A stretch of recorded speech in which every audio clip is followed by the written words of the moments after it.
Khelo India स्पर्धेत दमाणी प्रशालेच्या 2 विद्यार्थ्यांना सुवर्ण पदक मिळालं। त्यांच्या या यशाबद्दल त्यांचं सर्वत्र अभिनंदन आणि कौतुक होतं। BF दमाणी प्रशालेचे विद्यार्थी आदित्य निकते आणि प्रथमेश कस्तुरे यांनी राजगीर बिहार इथं सुरू असलेल्या 7व्या खेलो इंडिया यूथ गेम्स स्पर्धेत तलवारबाजीच्या EP या सांघिक प्रकारात सुवर्ण पदक मिळवलं। सोलापूर शहरातून या स्पर्धेसाठी या दोघांचीच निवड झाली होती।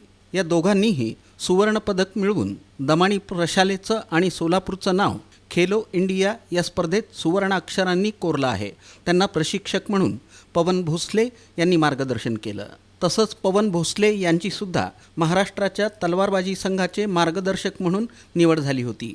विशेष म्हणजे आदित्य निकते या विद्यार्थ्यानं या वर्षीच्या इयत्ता 10वीच्या बोर्ड परीक्षेत 92.60% गुण मिळवले आहेत। विद्यार्थ्यांच्या या यशाबद्दल संस्थेचे सदस्य गिरीधारी भुतडा, संस्थेचे स्थानीय अध्यक्ष कालिदास जाजू, सचिवा मंगल काबरा, सहसचिव उज्ज्वल तापडिया, प्रशालेच्या मुख्याध्यापिका रेखा पेंबर्ती, पर्यवेक्षक राहुल इंगळे, सर्व शिक्षक, शिक्षकेतर कर्मचारी, विद्यार्थ्यांचे पालक यांच्या उपस्थितीत त्यांचा सत्कार करण्यात आला।